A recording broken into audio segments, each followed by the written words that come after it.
तो martial master के पिछले एपिसोड में हमने देखा कि कमांडर गॉन्ग अपने एक ही अटैक में डीमन स्वॉर्ड सेक्ट के एंसेस्टर को मार देती है। यह देखते ही वहां पर खड़े डीमन स्वॉर्ड सेक्ट के हेड की हालत खराब हो जाती है। तभी कमांडर गॉन्ग उसे देखते हुए बोलती है, तो क्या तुम भी डीमन स्वॉर्ड सेक्ट के मेंबर हो, तो अब यहाँ पर मरने के लिए तैयार हो जाओ। यह बोलते हुए वह अपने मून रिंग से उसके ऊपर अटैक कर देती है। तभी रोयू कमांडर गॉन्ग को रोकते हुए बोलती है, कमांडर एक बार इस बारे में सोचिए। डीमन स्वॉर्ड सेक्ट हमारे लॉ इन्फोर्समेंट के सामने एक छोटी सी चींटी के बराबर है। तो आखिर इन सभी लोगों में इतनी हिम्मत कहां से आई कि यह हमारे लॉ इन्फोर्समेंट के मेंबर्स को मैनिपुलेट करके क्वेंचैन को मरवाने की कोशिश कर रहे थे। जरूर इन्हें यहाँ पर किसी का सपोर्ट मिला हुआ है और उसी सपोर्ट का यूज करते हुए यह लोग हमारे लॉ इन्फोर्समेंट को कांटेक्ट कर पाए और यहाँ पर इन सभी लोगों ने क्वेंचैन को फंसाने का जाल बुना। तो आपको पहले इस बारे में इन्वेस्टिगेट करना चाहिए। अब यह सुनते ही कमांडर गॉन्ग वहां पर रुक जाती है और अब वह अपनी पावर का यूज करते हुए वहां पर दोबारा से अपने आई ऑफ ट्रूथ को समन करते हुए डीमन स्वॉर्ड सेक्ट के हेड के ऊपर उसका यूज करती है। अब कमांडर गॉन्ग बोलती है, तो मुझे सच सच बताओ, आखिर तुम लोगों ने हमारे लॉ इन्फोर्समेंट के मेंबर्स के साथ कांटेक्ट कैसे किया और यहाँ पर यह सब कुछ करने में तुम्हारी मदद कौन कर रहा है। तभी डीमन स्वॉर्ड सेक्ट का हेड नशे की हालत में बोलता है, पिल पवेलियन के डिप्टी मास्टर कांग यूमिंग और सेकंड डिप्टी मास्टर सेंगजी। उन्होंने हमसे कहा कि वह मास्टर सुगु को जानते हैं, तो वह हमारी बात मास्टर सुगु के साथ करवा देंगे, जिसके बाद चिलियान के साथ उस दिन जो भी कुछ हुआ था उसे हमें क्वेंचैन के साथ कनेक्ट करना है। इससे यहाँ पर हम दोनों का फायदा हो सकता है। लॉ इन्फोर्समेंट के लोग चिलियान का बदला लेने के लिए क्वेंचैन को मार देते और अगर पिल पवेलियन क्वेंचैन को बचाने के लिए लॉ इन्फोर्समेंट के साथ फाइट करता तो पूरा का पूरा पिल पवेलियन भी डिस्ट्रॉय हो जाता, जिसके बाद दोनों डिप्टी हेड आपस में हाथ मिलाकर यहाँ पर एक नए पिल पवेलियन की स्थापना करते और फिर पूरे डांडाओ सिटी पर उनका कब्जा हो जाता। यह सुनते ही वह दोनों डिप्टी हेड वहां पर काफी ज्यादा डर जाते हैं और बोलने लगते हैं, नहीं मास्टर, हमने ऐसा कुछ भी नहीं किया, यह हमें फंसाने की कोशिश कर रहा है।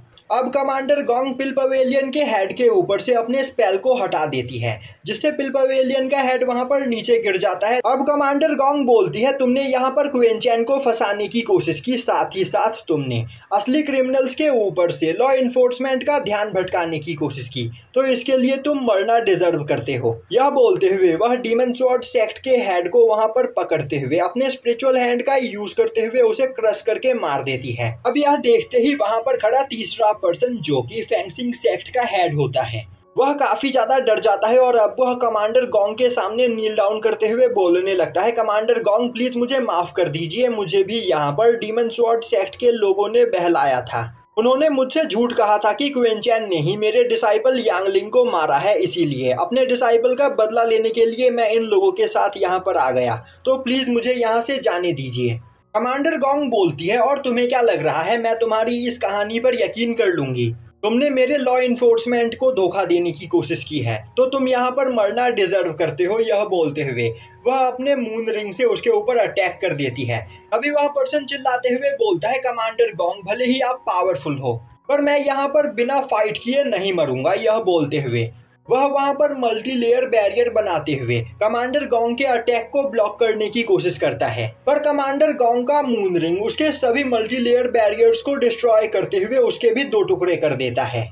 अब यह देखते ही दोनों ही डिप्टी हेड काफी ज्यादा डर जाते हैं और अब वह कमांडर गॉन्ग के सामने नील डाउन करते हुए बोलने लगते हैं, प्लीज कमांडर हमें माफ कर दीजिए, हम बस यहाँ पर क्वेंचैन से छुटकारा पाना चाहते थे, इसीलिए हमने यह सब कुछ किया, तो आइंदा हमसे यह गलती नहीं होगी, प्लीज इस बार आप हमें जिंदा छोड़ दीजिए। कमांडर गॉन्ग बोलती है, मुझे नहीं पता कि क्वेंचैन के साथ तुम्हारी क्या दुश्मनी है, पर तुमने यहाँ पर हमारे लॉ इन्फोर्समेंट को धोखा दिया है, इसीलिए तुम दोनों भी मरना डिजर्व करते हो।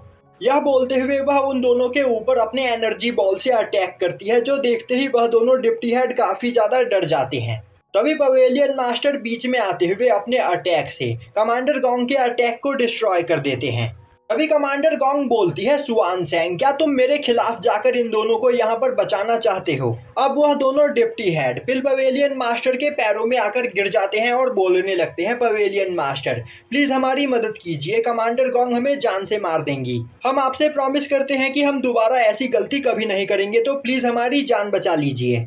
तभी पवेलियन मास्टर आगे बढ़ते हुए बोलते हैं, डिप्टी कमांडर गॉन्ग मैं आपको यहाँ पर रोकने की कोशिश नहीं कर रहा हूँ, मैं बस आपसे यहाँ पर एक रिक्वेस्ट करना चाहता हूँ। इन दोनों ने मेरे पिल पवेलियन को डिस्ट्रॉय करके पूरे डांडाओ सिटी के ऊपर कब्जा करने की कोशिश की है, तो इन दोनों को मैं अपने ही हाथों से पनिश करना चाहता हूँ। यह सुनते ही कमांडर गॉन्ग हंसते हुए बोलती है, तो सुआनसेंग, मुझे भी देखना है कि आखिर तुम इन दोनों को किस तरह पनिश करते हो। अब यह सुनते ही वह दोनों डिप्टी हेड पवेलियन मास्टर के पैरों में अपना सर रखते हुए बोलने लगते हैं, पवेलियन मास्टर प्लीज हमें जिंदा छोड़ दीजिए, हम ऐसी गलती कभी दोबारा नहीं करेंगे। पवेलियन मास्टर बोलते हैं, तुम दोनों ने यहाँ पर मुझे और मेरे पिल पवेलियन को बर्बाद करने की कोशिश की और इसके बावजूद तुम्हें लग रहा है कि मैं तुम्हें जिंदा छोड़ दूंगा। यह बोलते हुए वह अपने एनर्जी प्रेशर को रिलीज करते हुए उन दोनों डिप्टी हेड को खुद से दूर फेंक देते हैं और अब वह वहाँ पर एक फर्नेस हीटिंग फॉर्मेशन बनाते हुए उन दोनों डिप्टी हेड के ऊपर हीट वेव से अटैक करके उनकी बॉडी को जलाकर राख कर देते हैं। अब यह देखते ही कमांडर गॉन्ग बोलती है, तुमने इन दोनों डिप्टी हेड को काफी ज्यादा दर्दनाक मौत दी, यह देखकर मुझे सच में बहुत ही ज्यादा अच्छा लगा।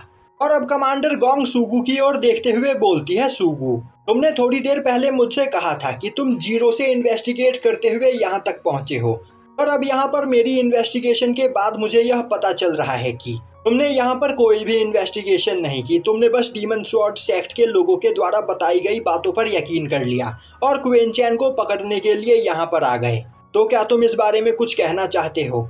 यह देखते ही सूगू और उसके सभी साथी नील डाउन करते हुए कमांडर गॉन्ग से माफी मांगने लगते हैं। तभी कमांडर गॉन्ग बोलती है, तुम्हें माफी मांगने की कोई जरूरत नहीं, अपना सर ऊपर उठाओ। अब सूगू जैसे ही अपना सर ऊपर उठाता है, कमांडर गॉन्ग काफी तेजी से उसके पास आते हुए उसे एक थप्पड़ मारती है, जिससे सूगू घूमते हुए दूर जाकर गिरता है।